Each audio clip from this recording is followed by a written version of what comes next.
Hello, എല്ലാവർക്കും നമ്മുടെ ചാനലിലേക്ക് സ്വാഗതം. ഇന്നിപ്പം രാവിലെ നമുക്ക് ബ്രേക്ക്ഫാസ്റ്റ് ചപ്പാത്തിയും മുട്ടക്കറിയുമാണ് കേട്ടോ. അപ്പം ഹസ്ബൻഡിന് രാവിലെ അത് തന്നെയാണ് കൊടുത്തു വിടുന്നത്. അറിയാമല്ലോ, ചപ്പാത്തിയൊക്കെ ആയിരിക്കും എപ്പോഴും ചോറ് വേണ്ട കൊണ്ടുപോകാൻ. അപ്പം ചപ്പാത്തി ഉണ്ടാക്കി. ഇനി എനിക്ക് വാരിക്കൊണ്ടിനും ഉള്ളത് ഉണ്ടാക്കണം. രാവിലത്തേനുള്ള ഉണ്ടാക്കി കൊടുത്തു വിടാനുള്ള മാത്രമേ അങ്ങ് ഉണ്ടാക്കുവേ, ധൃതിപ്പെട്ടതങ്ങ് ചെയ്യും. പിന്നെ ഞങ്ങൾക്കുള്ളത് അത് കഴിഞ്ഞിട്ട് പതുക്കെ ചെയ്താൽ മതിയില്ല. പിന്നെ അത് ചെയ്യണം, കുറച്ച് പാത്രങ്ങൾ കഴുകാൻ കിടപ്പുണ്ട്, അങ്ങനെ കുറച്ച് പരിപാടികളൊക്കെ ഉണ്ട്. അപ്പം ഇന്നലെ ഞാൻ പറഞ്ഞല്ലോ, എൻ്റെ ഫ്രണ്ട്സും ഒക്കെ കൂട്ടുകാരിയൊക്കെ വന്നിട്ടുണ്ടായിരുന്നല്ലോ. അപ്പം അവർക്ക് കൊടുക്കാനായിട്ട് നമ്മൾ ചോറും കറികളും എല്ലാം ഇന്നലെ വെച്ചുകൊണ്ട് തന്നെ ഇന്നിപ്പോൾ നമുക്ക് ചോറ് വെക്കണം. കറി ഒന്നും വെക്കണ്ട കേട്ടോ, എല്ലാം ഇരിപ്പുണ്ട്. അതുകൊണ്ട് ഇന്ന് എനിക്ക് വേറെ കുക്കിംഗ് പരിപാടികളൊന്നുമില്ല, ഫ്രീ ആയി ഇന്നത്തെ ദിവസം. പക്ഷേ എന്നാണല്ലോ, ഇന്നലെ ഞാൻ പറഞ്ഞില്ലേ ഭയങ്കര ഹാപ്പിയാണ്, നല്ലൊരു ദിവസമാണെന്നൊക്കെ. പക്ഷെ നമുക്ക് നേരെ തിരിഞ്ഞ് ഇന്ന് ഭയങ്കര ഒരു മനസ്സിനൊരു ഭയങ്കര ബാഡ് ഫീൽ. ഇന്ന് എന്താണെന്ന് അറിയത്തില്ല, ഒരു രസമില്ലാത്തൊരു ഡേ ആയിരുന്നു ഇന്ന് കേട്ടോ. അപ്പോൾ എന്താണേലും ഇനിയിപ്പോൾ അത് എനിക്കും ആദ്യക്കുട്ടനുമുള്ള ചപ്പാത്തി ഒന്ന് പരത്തുവാണേ. അപ്പോൾ ഇവിടെ ആദിക്കുട്ടന് ചപ്പാത്തി വലിയ താല്പര്യമൊന്നുമില്ല. അവനിങ്ങനെ കഴിച്ചു കഴിയുമ്പോഴത്തേനും പല്ലിന് വേദന എടുക്കുന്നൊക്കെ പറഞ്ഞുകൊണ്ട് കാര്യം. അവനാണെങ്കിൽ ഓൾറെഡി അണയിലൊക്കെ പല്ല് പോയിരിക്കുക. ഫ്രണ്ടിലെ എല്ലാം നല്ല പല്ലാണ്, ഈ അകത്തോട്ടുള്ള പല്ല് മിക്കതും കേടൊക്കെ വന്നിട്ടുണ്ട്. അപ്പോൾ അവൻ അത് വെച്ച് ചവയ്ക്കുമ്പോഴത്തേനും ഭയങ്കര ബുദ്ധിമുട്ടാണ്. അപ്പോൾ അവനതുകൊണ്ട് ചപ്പാത്തി വലിയ താല്പര്യമൊന്നുമില്ല. അപ്പം നാട്ടിൽ പോയപ്പം 2 വട്ടമോ 3 വട്ടമോ അവൻ്റെ പല്ല്, ഒരു 2 പല്ല കേട്ടോ, അണയിലുള്ള 2 പല്ലിന് ഇതുപോലെ നന്നായിട്ടുണ്ട്, ക്യാവിറ്റി വന്നിട്ടുണ്ട്. അപ്പോൾ നമ്മളത് അടപ്പിച്ചിട്ടുണ്ടായിരുന്നു. പക്ഷേ അടച്ച് കുറച്ച് കഴിയുമ്പോഴത്തേനും കുറച്ച് നാളിരിക്കും. അവർ നമ്മളോട് അത് അടയ്ക്കുമ്പോഴേ ഡോക്ടേഴ്സ് പറയും ഇത് ഒത്തിരി നാളിരിക്കത്തില്ല, കുറച്ച് കഴിയുമ്പോൾ നമ്മൾ ബലത്തിലുള്ള ചവച്ച് കഴിയുമ്പോഴത്തേനും ഒക്കെ പോകും എന്നങ്ങ് പറയുമായിരുന്നു. അപ്പോൾ അതുപോലെ തന്നെ കുറച്ച് കഴിയുമ്പോഴത്തേനും അത് പോകും. അത് വെച്ച് കഴിയുമ്പോൾ കുറച്ച് നാളത്തേനും ഓക്കെയാണ്. പിന്നെ ഇതുപോലെ അത് പെട്ടെന്ന് അങ്ങ് അടന്നു പോകും. പെട്ടെന്ന് കാണുമ്പോൾ പല്ലാണോ പോയെന്ന് വരെ ഓർക്കും. അങ്ങനെ അപ്പം ഇനിയിപ്പോൾ ആ പല്ല് പറയേണ്ട പ്രായമാകുമ്പോഴത്തേനും അതങ്ങ് പറഞ്ഞു പോയി കഴിഞ്ഞാൽ പിന്നെ ആശ്വാസമാകും. പിന്നെ പുതിയ പല്ല് വരുമല്ലോ, അപ്പോഴേലും ഇനിയും അണയിലെ പല്ല് കേടാവാതെ നോക്കണം. അത് പറഞ്ഞ പോലെ എന്നാന്നറിയില്ല, അണയിലെ 2 പല്ലിന് മാത്രമുള്ള ഒരു പ്രശ്നം. അപ്പം അങ്ങനെ. അപ്പം അതുകൊണ്ട് ആദ്യകൊണ്ടിന് ചപ്പാത്തി വലിയ താല്പര്യമൊന്നും ഇല്ല. എനിക്കും ചപ്പാത്തി വലിയ ഇഷ്ടമില്ല. എനിക്ക് പല്ലിന് കേടൊന്നും ഇല്ലെങ്കിൽ പോലും എനിക്ക് മോണയ്ക്കൊരു വേദന എടുക്കുന്ന പോലെ തോന്നും ചപ്പാത്തി ഇട്ട് ചവച്ച് കഴിയുമ്പോൾ. അത് അമ്മയും പറയുന്നത് കേൾക്കാം വീട്ടിൽ. ഞങ്ങളുടെ എന്തെങ്കിലും വായിക്കാത്ത പ്രശ്നമായിരിക്കും ചപ്പാത്തി കഴിച്ച് കഴിയുമ്പോഴത്തേനും. കാര്യം ചപ്പാത്തി സോഫ്റ്റൊക്കെ കേട്ടോ, എന്നാലും നമുക്ക് കഴിച്ച് കഴിയുമ്പോഴത്തേനും ഇങ്ങനെ മോണയ്ക്കൊക്കെ ഒരു വേദന പോലെ തോന്നും. അതുപോലെ തന്നെ എനിക്ക് ഈ ചപ്പാത്തിയും കിഴങ്ങറിയും കഴിച്ച് കഴിയുമ്പോൾ എനിക്ക് വലിയ ഇഷ്ടമാണ് ചപ്പാത്തിയും കിഴങ്ങറിയും കൂടെ കഴിക്കാൻ, ടേസ്റ്റൊക്കെ. പക്ഷേ ഇത് കഴിച്ച് കഴിയുമ്പോഴത്തേന് ഈ പറഞ്ഞ പോലെ ഒന്ന് മോണയ്ക്കൊരു പ്രശ്നം, പിന്നെ ഇത് വയറിനകത്ത് എന്നാ അറിയില്ല, ഒരു വല്ലാത്തൊരു ഗ്യാസ്, ഇങ്ങനെ നമ്മളൊന്നും കഴിക്കാത്തൊരു തോന്നൽ പോലെ ഒരു ഫീലിങ്ങാണ് ചപ്പാത്തിയും കിഴങ്ങറിയും കഴിച്ച് കഴിയുമ്പോൾ. പണ്ടൊക്കെ വീട്ടിൽ പക്ഷേ മിക്കപ്പോഴും ഉണ്ടാക്കുന്ന ഒരു സാധനമാണ് ചപ്പാത്തിയും കിഴങ്ങറിയും. അങ്ങനെ തന്നെയാണെങ്കിലും പിന്നെ ഇവിടെ ഹസ്ബൻഡിന് ഏറ്റവും ഇഷ്ടമുള്ള സാധനമാണ് കേട്ടോ ചപ്പാത്തിയും മുട്ടക്കറി ഇഷ്ടമാണ്. അപ്പോൾ അതുകൊണ്ടാണ് മിക്ക ദിവസവും ചപ്പാത്തി ഉണ്ടാക്കുന്നത്. കൊടുത്തു വിടാനും ഹാപ്പിയാണ് ചപ്പാത്തിയാണെങ്കിൽ. ചോറ് വലിയ താല്പര്യമില്ല. പിന്നെ അത് മാത്രമല്ല, ചപ്പാത്തി, ഗോതമ്പ് ദോശ, പുട്ട്, ഇഡലി, ദോശ, അപ്പം, ഇതൊക്കെ തന്നെയാണല്ലോ നമുക്ക് എപ്പോഴും റിപ്പീറ്റ് ചെയ്ത് ഉണ്ടാക്കുന്നത്. വേറെ എന്നാ ഉണ്ടാക്കാനും. അപ്പോൾ ഈ ബ്രേക്ക്ഫാസ്റ്റാണ് ഒരു തലവേദന പരിപാടി. എന്നാ ഉണ്ടാക്കുന്നത്, മാറി മറിച്ച് എല്ലാവരുടെ ഇഷ്ടത്തിന് ഉണ്ടാക്കുന്നത്. അങ്ങനെ ഇന്നിപ്പോൾ എന്നാണേലും ചപ്പാത്തി തന്നെ ആയിട്ടുണ്ട്, ചപ്പാത്തിയാക്കി. പിന്നെ ഞാനും ആദ്യക്കൊട്ടിനോട് അവിടെ ഇരുന്ന് ടി വി ഒക്കെ കണ്ട് കുറച്ച് കളിച്ചുകൊണ്ടൊക്കെ ഇരുന്ന് കഴിച്ച്. പിന്നെ ഏതേണ്ട ഇനിയിപ്പോൾ പാത്രങ്ങളെല്ലാം രാവിലെ തൊട്ടുള്ള ചപ്പാത്തി ഉണ്ടാക്കിയതിൻ്റെ ചായ എടുത്തതിൻ്റെ പാത്രം അതിനകത്തുണ്ടെന്ന് തോന്നുന്നു. അങ്ങനെ അതെല്ലാം കഴുകി വെച്ച്. ഇപ്പം ഈ അവധി തുടങ്ങിയ പിന്നെ ഞാനും ആദ്യക്കുട്ടനും ഒക്കെ അത്യാവശ്യം ലേറ്റായി. ആദ്യക്കുട്ടൻ നന്നായിട്ട് ലേറ്റായിട്ടായിരുന്നു ഏക്കുന്നത്. ഞാനാണെങ്കിൽ അവനെ ഞങ്ങളെ ഏക്കുന്ന സമയത്ത് ഏക്കുവാണെങ്കിൽ കിടന്നു, അവധിക്കല്ലേ കിടക്കാൻ പറ്റത്തുള്ളൂ എന്ന് പറഞ്ഞ് കിടത്തുമായിരുന്നു കേട്ടോ. അങ്ങനെയായിരുന്നു. പക്ഷെ ഇനിയിപ്പം സ്കൂൾ തുറക്കാനായിട്ട് വെറും 2-3 ദിവസം കൂടെ കണ്ടേ ഉള്ളൂ. അപ്പം ഇപ്പം ഞങ്ങൾ നേരത്തെ കുറച്ച് എന്നത്തേലും നേരത്തെ ശീലിക്കാൻ തുടങ്ങി കേട്ടോ, കൊച്ചിനെ ആണേലും. അല്ലെന്നുണ്ടെങ്കിൽ ഇനിയിപ്പം 2-3 ദിവസം മൺഡേ ക്ലാസ് തുടങ്ങും. അപ്പം പിന്നെ നല്ല പാടാകും ഏക്കാനായിട്ട്. അതുകൊണ്ട് ഞങ്ങൾ ശീലമൊക്കെ ഒന്ന് മാറ്റി തുടങ്ങി. ഇനിയിപ്പം ആദ്യക്കുട്ടിന് സാറ്റർഡേ വരെയാണ് ക്ലാസ് വെച്ചേക്കുന്നത്. ഇവരുടെ സ്കൂളിൽ എന്താണെന്ന് അറിയത്തില്ല, അങ്ങനെ നാട്ടിലൊന്നും അങ്ങനെ ഇല്ലല്ലോ കുഞ്ഞു പിള്ളേർക്ക് സാറ്റർഡേ. ഇവിടെ മൺഡേ തൊട്ട് സാറ്റർഡേ 12 മണി വരെ, ഉച്ച വരെ ഉണ്ട്. അല്ലാത്ത ദിവസമെല്ലാം 3 മണി വരെ. അത്രയും ക്ലാസ് ഉണ്ട്. ഒത്തിരി പഠിക്കാനും എല്ലാം കാണും കുഞ്ഞിന്. അപ്പോൾ അതുകൊണ്ട് ഇനി തൊട്ട് ശീലങ്ങളൊക്കെ ഒന്നുകൂടെ മാറ്റണം. എല്ലാം ഒരു സ്കൂളിൽ പോയിക്കൊണ്ടിരുന്ന സമയത്ത് എല്ലാം ഒരു ഓർഡറിൽ ഇങ്ങനെ പോകുന്നതാണ്. രാവിലെ ഏൽക്കുന്നു, ബ്രഷ് ചെയ്യുന്നു, കാര്യങ്ങളെല്ലാം ഫുഡാണേലും എല്ലാം. ഇപ്പം എല്ലാം ഒരു താളം തെറ്റിയ രീതിയിലാണ്. ഞങ്ങൾ എപ്പോഴെങ്കിലുമൊക്കെ ഏൽക്കുന്നു. പിന്നെ ഞാൻ പറഞ്ഞ പോലെ ഹസ്ബൻഡിന് പോകേണ്ടതുകൊണ്ട് രാവിലെ കാര്യങ്ങളെല്ലാം കൃത്യമായിട്ട് ചെയ്യുന്നുണ്ട്. എന്നാലും കഴിപ്പൊക്കെ ആണെങ്കിലും അതെ, സ്കൂളിൽ പോകുമ്പോഴാണെങ്കിലും ആദ്യക്കുട്ടന് കൃത്യം ടൈമിംഗ് ആണല്ലോ. രാവിലെ ഒരു ഫുഡ്, പിന്നെ നമ്മൾ കൊടുത്തു വിടുന്നത് കഴിക്കുന്നു, ഇവിടെ വരുമ്പോൾ കഴിക്കുന്നു, അങ്ങനെയല്ല. അപ്പം അതിൻ്റെ ഇടയ്ക്ക് എൻ്റെ പുറകെ നടന്ന് ഓരോന്ന് ചോദിക്കുന്നുണ്ട് കേട്ടോ. ഞാനാണെങ്കിൽ കയ്യോടെ അവിടെ എല്ലാം അങ്ങ് ക്ലീൻ ആക്കിയും കൂടി ഇടുമായിരുന്നു. പിന്നെ ഇനിയിപ്പോൾ നമുക്ക് ചോറും കുറച്ച് ഫ്രിഡ്ജിൽ ഇരിപ്പുണ്ട്. ബാക്കി ഒരു കുറച്ച് ശകലം വെച്ചാൽ മതി. ഈ ചോറൊക്കെ വെക്കാൻ എനിക്ക് പേടിയാണ്. കാരണം വെച്ച് കഴിയുമ്പോഴത്തേനും അത് മിച്ചം കാണും. ഇന്നലത്തേത് അവരും കൂടെ വന്ന എന്നതിൽ വെച്ചതാണ്. പക്ഷെ അവരൊക്കെ ഒരു ശകലം ചോറ് മാത്രമേ കഴിക്കുള്ളൂ. അപ്പം ചോറ് മിച്ചം അതുകൊണ്ട് ഉണ്ടായിരുന്നു.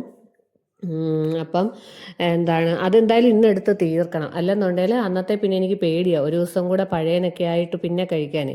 അപ്പം അതുകൊണ്ട് ഞാനൊരു കുറച്ച് ചോറും കൂടെ മാത്രം, കുറച്ചരിയും കൂടെ മാത്രം അടുപ്പിലോട്ട് ഇടുവാണ്. ഇപ്പം ഞാൻ മറ്റേ നമ്മുടെ റൈസ് കുക്കറിലായിരുന്നല്ലോ സ്ഥിരം വെച്ചുകൊണ്ടിരുന്നത്. ഇപ്പം എന്തോ രാത്രിയാകുമ്പോൾ അതിൽ കഴുകിയിടാനൊക്കെ ഭയങ്കര മടിയാണ്. അപ്പോൾ രാവിലെ ഈ കുക്കറിനകത്തോട്ട് തന്നെ അങ്ങ് ആക്കുവേ. അപ്പോൾ ഞാൻ ഗ്യാസ് ലാഭിക്കാമല്ലോ എന്ന് ഓർത്തിട്ട് ഇൻഡക്ഷൻ കുക്കറിലോട്ട് വെള്ളം വെച്ച് നന്നായിട്ട് തിളച്ച് കഴിയുമ്പോഴത്തേനും കുക്കറിനകത്തോട്ട് ഒഴിച്ച് വെക്കും. അപ്പം ഭയങ്കര പെട്ടെന്ന് തിളയ്ക്കും കേട്ടോ. ഗ്യാസ് നമുക്ക് അത്ര അങ്ങ് ലാഭിക്കാവേ. അല്ലെന്നുണ്ടെങ്കിൽ കുറേ നേരം പിടിച്ച് ഇത് തിളച്ച് വന്ന് അങ്ങനെയൊക്കെയാണല്ലോ. ഇതിപ്പോൾ തിളച്ച വെള്ളം ഒഴിക്കുമ്പോഴത്തേനും എന്നാണെങ്കിലും പെട്ടെന്ന് ലാഭിക്കാം, ഗ്യാസ് ലാഭിക്കും. ഗ്യാസിനൊക്കെ ഭയങ്കര വിലയാണല്ലോ. അങ്ങനെ അത് കഴിഞ്ഞിട്ട് പിന്നെ ഞാൻ നേരത്തെ അവർ വന്നപ്പോഴത്തേന് ഈ വിരിപ്പെല്ലാം എടുത്തൊന്ന് മാറ്റിയിട്ടുണ്ടായിരുന്നേ. ഇതൊരു പുതപ്പ്, ഒരു തുണിയാണ്. അത് ഇട്ടിട്ട് അതിൻ്റെ മുകളിലാണ് കേട്ടോ ഇതിൻ്റെ മണ്ടേ നമ്മൾ വിരിപ്പ് ഷീറ്റ് ഇടുന്നത്. അല്ലെന്നുണ്ടെങ്കിൽ ആ ഷീറ്റ് ഇങ്ങനെ തെന്നി തെന്നി ഊർന്ന് താഴോട്ട് പോകുമായിരുന്നു. അപ്പോൾ ഇതിട്ടിട്ടാകുമ്പോഴത്തേനും അവിടെ കിടക്കും. അപ്പം ഞങ്ങൾ മാറ്റിയത് എന്നാന്ന് വെച്ചാൽ ഇത് അവർ വന്നപ്പോഴത്തേനും അങ്ങ് എടുത്ത് മാറ്റിയത്. നല്ല കളറിൽ മറ്റേ ടേബിൾ തന്നെ ആകുമ്പോഴത്തേനും ഒന്നുകൂടി ഒരു ഭംഗി തോന്നി. പക്ഷെ അങ്ങനെ ഇനി ഇട്ടേക്കാൻ പറ്റത്തില്ല. അങ്ങനെ ഇട്ടിട്ടുണ്ടെങ്കിൽ 2 ദിവസം കൊണ്ട് ടേബിളിൻ്റെ കാര്യം പോയി കിട്ടി. ഇപ്പം തന്നെ ഈ വിരിപ്പ് പുതിയതായിരുന്നു. അവത്തേലെല്ലാം അത്യാവശ്യം കറിയുടെയും എല്ലാം ആയിട്ടുണ്ട്. അപ്പം അതങ്ങ് കൈയോടെ മാറ്റി. അത് നല്ല വിരിപ്പാണ് കേട്ടോ. പക്ഷെ വിരിപ്പും മറ്റേ നമ്മുടെ ഇത് ചെയറിൻ്റെ ആ കവറും ഒക്കെ ഞാൻ ഫ്ലിപ്കാർട്ടിൽ നിന്ന് വാങ്ങിച്ച കേട്ടോ. അത്യാവശ്യം നല്ല റേറ്റ് കുറവിൽ. അതങ്ങനെ എല്ലാം മാറ്റി. പിന്നെ അതിൻ്റെ മണ്ടേ വെച്ചിരുന്ന സാധനം എല്ലാം എടുത്തങ്ങ് മാറ്റി വെച്ചിട്ട് പിന്നെ കുറേ തുണി വാഷ് ചെയ്യാനുണ്ടായിരുന്നേ. തുണി വാഷ് ചെയ്യുന്നതിന് ഒരു കുറവുമില്ല, കണ്ടമാനം തുണികളാണ് വാഷ് ചെയ്യാൻ. അങ്ങനെ അത് മുഴുവൻ കൊണ്ടുപോയി വാഷ് ചെയ്യാനിട്ടിട്ട് പിന്നെ ഇത് ഞാൻ ആദ്യക്കുട്ടന് കഴിഞ്ഞ ദിവസം ഒരു 5 നിക്കറിൻ്റെ സെറ്റ് ഓർഡർ ചെയ്തെന്ന് പറഞ്ഞത്. അത് ഭയങ്കര വിലക്കുറവായിരുന്നു കേട്ടോ. അതിന് 180 എത്ര ഉള്ളായിരുന്നു റേറ്റ് കേട്ടോ. അപ്പം അത് ഭയങ്കര നല്ലതായിരുന്നു കേട്ടോ. ഇത് ഭയങ്കര അഴുക്കായിരിക്കും എന്ന് ഓർത്താണ് ഞാൻ മേടിച്ചത്. പിന്നെ പിള്ളേർക്ക് ഇത്രയും റേറ്റ് കുറവിൻ്റെ ആകുമ്പോഴത്തേക്കും കളർ പോകുന്നതായിരിക്കുമോ, ഇടുമ്പോൾ അഴുക്കായിരിക്കുമോ, അങ്ങനെയൊക്കെ ഓർത്തിട്ടാണ് എടുത്തത്. പക്ഷേ ഉണ്ടല്ലോ, നല്ല സാധനം കേട്ടോ. എനിക്ക് ഇഷ്ടപ്പെട്ടു. 5 എണ്ണം ഉണ്ടായിരുന്നേ, 5 കളറ്. അപ്പം ഞാനിത് മീഷോയിൽ നിന്നായിരുന്നു കേട്ടോ വാങ്ങിച്ചത്. ഈ സെയിം സാധനം ഞാൻ ഫ്ലിപ്കാർട്ടിൽ നിന്ന് ആദ്യം ഒന്ന് ഓർഡർ ചെയ്ത് അപ്പം അതിന് 200 എത്ര ആയിരുന്നു വില. അപ്പം ഞാൻ ചുമ്മാ കയറി മീഷോയിൽ നോക്കിയപ്പോഴത്തേന് സെയിം സാധനത്തിന് 100 കൂട്ടിയുള്ള വില. അപ്പം ഞാൻ എന്നാണേലും ഒന്ന് ട്രൈ ചെയ്ത് നോക്കാമെന്ന് കരുതി മേടിച്ച കേട്ടോ. പക്ഷെ നല്ലതാണ്. വരുമ്പോഴത്തേനും അഴുക്കായിരിക്കും എന്നാണ് ഞാൻ ഓർത്തത്. പക്ഷെ ആദ്യമേ എടുത്ത ആ വയറ്റിലൊരു ചെറിയതായിട്ട് അതിൻ്റെ നൂലൊന്ന് ജസ്റ്റ് ഒന്ന് മാറി ഇങ്ങനെ ഇരിപ്പുണ്ട്. അത് കുഴപ്പമൊന്നുമില്ല. പക്ഷെ ഞാൻ ആദ്യം ഓർത്തത് ഡാമേജ് ഒക്കെ ഇഴുത്തായിരിക്കും. പക്ഷെ അല്ല കേട്ടോ, അതിന് കുഴപ്പമൊന്നുമില്ല. അപ്പം ഇനി റിട്ടേൺ ഒന്നും അടിക്കുന്നില്ല, പ്രത്യേകിച്ച് കുഴപ്പമൊന്നുമില്ല. അപ്പം ഞാൻ ഇനി ഇത് കയ്യോടെ അങ്ങ് വാഷ് ചെയ്തതാണ് കേട്ടോ. ആദ്യക്കുട്ടിന് ഭയങ്കരമായിട്ട് ഇഷ്ടപ്പെട്ടു കേട്ടോ. ഇങ്ങനെ വെറൈറ്റി പല കളർ 5 കളറായതുകൊണ്ട്. അപ്പം ഞാൻ ആദ്യം തന്നെ എന്നാണെങ്കിലും വില അത്രയല്ലേ ഉള്ളൂ, എന്തായാലും അങ്ങ് കഴുകി ഇട്ടേക്കാം, കളർ പോകുന്നതാണോ എന്നറിയാൻ വേണ്ടിയിട്ട് മുക്കിയതാട്ടോ. ഒന്നിൻ്റെയും കളർ പോകുന്നില്ല. ആദ്യമേ ഞാൻ റെഡ് മാത്രം ഒന്ന് മുക്കി, കാരണം കളർ പോകുന്നുണ്ട് പിന്നെ ഒന്നിച്ചിട്ടാൽ എല്ലാത്തേലും കൂടെ ആകുമല്ലോ എന്നോർത്ത്. പക്ഷെ ഇല്ല. പിന്നെ ഞാൻ വേറെ ഓറഞ്ചോ മറ്റോ മുക്കി നോക്കി, അപ്പോൾ മനസ്സിലായി കളർ പോകത്തില്ലെന്ന്. അങ്ങനെ എല്ലാം കൂടി ഒന്നിച്ചിട്ട് കൊച്ചിൻ്റെ ഒരു ഡിറ്റർജൻറ്റ് ഉണ്ട്, അതിനകത്തിട്ടാട്ടോ കഴുകിയത്. അതെല്ലാം മുക്കിയെടുത്ത് നല്ല നിക്കറ കേട്ടോ. കളറൊന്നും പോയിട്ടുണ്ടായിരുന്നില്ല. എനിക്ക് ഭയങ്കരമായിട്ട് ഇത് സാറ്റിസ്ഫൈഡ് കേട്ടോ. കാരണം അത്രയും വിലയല്ലേ ഉള്ളൂ. അങ്ങനെ ഇത്രയും വിലക്കുറവിൽ എനിക്കൊന്നും വേറെ എങ്ങും കിട്ടത്തില്ലെന്ന്. അപ്പോൾ അത് ഞാൻ വേണ്ട കഴുകി ഉണങ്ങിയതാണ്. അപ്പോൾ ഞാൻ വേണ്ട ആര്യക്കുട്ടനോട് ഈ കളേഴ്സ് എല്ലാം ഒന്ന് പറയിക്കുക കേട്ടോ. അവന് കളറുകളെല്ലാം അറിയാം. തീരെ കുഞ്ഞായിരുന്നപ്പോൾ തൊട്ട് കളറുകളെല്ലാം പറയാറിയാം. എന്നാലും ഒരു രസത്തിൽ ഞാൻ ചോദിച്ചതാണ്. അപ്പം ഇത് വന്നിട്ട് 2 ദിവസമായിട്ടുണ്ടായിരുന്നേ. അപ്പം ഞാനത് പൊട്ടിക്കുന്നത് അതുകൊണ്ട് വന്നപ്പോഴത്തേനും എടുത്തു വെച്ചിട്ട് ഈ വീഡിയോയിലൂടെ ആഡ് ചെയ്തതാണ്. കാരണം ഇത് കളറ് മുക്കി കളറ് പോയില്ലെന്നുണ്ടെങ്കിൽ കാണിച്ചാൽ മതിയല്ലോ, അല്ലെ പിന്നെ വെറുതെ വീഡിയോയിൽ കാണിക്കണ്ടല്ലോ എന്ന് ഓർത്ത് ഇടാഞ്ഞത്. അപ്പം അങ്ങനെ ഞാനിതൊന്ന് കഴുകി കൊണ്ടുപോയി ഉണങ്ങിയിട്ട് പിന്നെ നമ്മൾ ജനലേൻ്റെ അവിടെ മാത്രമേ നമുക്ക് വെയിൽ കിട്ടത്തുള്ളൂ കേട്ടോ. നമുക്കിവിടെ അങ്ങനെ ഒരു ഗുണമുണ്ട്, വെയിലേ കിട്ടാനില്ല. അപ്പോൾ കൊച്ചിൻ്റെ തുണിയല്ലേ ഒന്ന് വെയിൽ കൊണ്ട് ഉണങ്ങിക്കോട്ടെ എന്നോർത്ത് ഞാൻ പിന്നെ ജനലയിലോട്ടിട്ട് നല്ല വെയിൽ കിട്ടും കേട്ടോ. അങ്ങനെ അതെല്ലാം അവട്ടയിലിട്ടിട്ട് പിന്നെ അതേണ്ട നേരെ ഞാൻ മോര് കാച്ചിയതൊക്കെ ഫ്രിഡ്ജിൽ ഇരിപ്പുണ്ടായിരുന്നേ, അതൊക്കെ എടുത്തൊന്ന് വെളിയിലോട്ട് വെച്ചിട്ട് പിന്നെ അതേണ്ട കുറച്ച് ചോക്ലേറ്റ് അവർ കൊണ്ടുവന്നത്. അപ്പം ആദ്യക്കുട്ടന് ചോക്ലേറ്റ് വേണമെന്നും പറഞ്ഞുകൊണ്ട് അതും എടുത്ത് ഞങ്ങൾ രണ്ടുപേരും കുറച്ച് ചോക്ലേറ്റും ഒക്കെ കഴിച്ച് കഴിഞ്ഞിട്ട് പിന്നെ നേരെ കയറി കുളിച്ചു കേട്ടോ. കുളിച്ചു കഴിഞ്ഞപ്പോഴത്തേനും ഒരു ആശ്വാസം. ജോലികളൊന്നും അധികം ഇല്ലായിരുന്നുണ്ടെങ്കിലും ചൂടായതുകൊണ്ട് ഭയങ്കര ഒരു വല്ലാതി കേട്ടോ ചൂട് വന്നു കഴിയുമ്പോഴത്തേനും. അങ്ങനെ ഞാനും കുളിച്ച് ആദ്യക്കുട്ടനെയും കുളിപ്പിച്ച് ഞങ്ങളുടെ ചന്ദനമൊക്കെ തൊട്ട് പിന്നെ വേണ്ട ഞങ്ങളുടെ ബോഡി ലോഷൻ തൂക്കുവാണേ. ഇത് ഞാൻ പറഞ്ഞ പോലെ ഞാൻ പറഞ്ഞില്ല ഇന്നാൾ ഞാൻ എല്ലാ ദിവസവും തൂക്കും. എൻ്റെ ഭയങ്കര ഡ്രൈ സ്കിന്നാട്ടോ, ഡ്രൈ ഇല്ല എക്സ്ട്രീം ഡ്രൈ. അപ്പം ഞാൻ നിവിയയുടെ ഒരു ക്രീം കയ്യിലും കാലിലും എല്ലാം തേക്കും. അപ്പോൾ ചില ദിവസം ഞാനിങ്ങനെ തേക്കുമ്പോഴത്തേനും ആദ്യക്കുട്ടനെയും തേപ്പിച്ച് കൊടുക്കുക. അവനെപ്പോഴും ഞാനെല്ലാം നമ്മുടെ ഹിമാലയയുടെ സാധനം തന്നെയാണ്. എനിക്ക് പേടിയാണ് വേറെ പൗഡർക്ക് ഇങ്ങനെ വല്ലപ്പോഴും ഒരു സ്മെല്ല് കിട്ടിക്കോട്ടെ എന്ന് ഓർത്ത് ദേഹത്തെടുത്തോളൂ.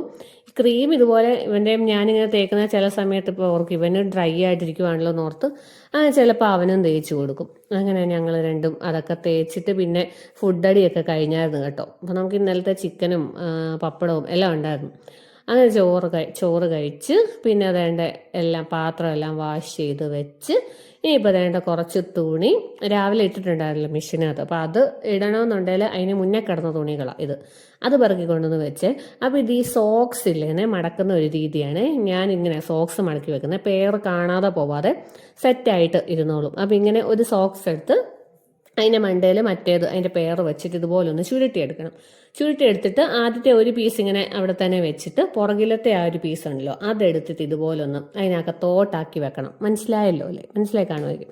അപ്പോൾ ഭയങ്കര നല്ല കേട്ടോ, സോക്സ് ഒന്നും കാണാതെ പോകത്തില്ല. അല്ലെന്നുണ്ടെങ്കിൽ ഒരെണ്ണം എടുത്തുമ്പോൾ അതിൻ്റെ പേർ നോക്കുമ്പോൾ അത് കാണത്തില്ലായിരിക്കും, അത് വേറെ എവിടെയെങ്കിലും ഇടയിൽ കയറിയിരിക്കും.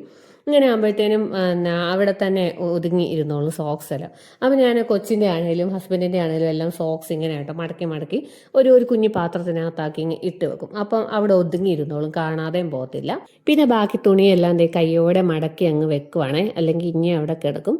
അപ്പം ഇന്നത്തെ വീഡിയോ ഇത്രയേ ഉള്ളേ. ബൈ.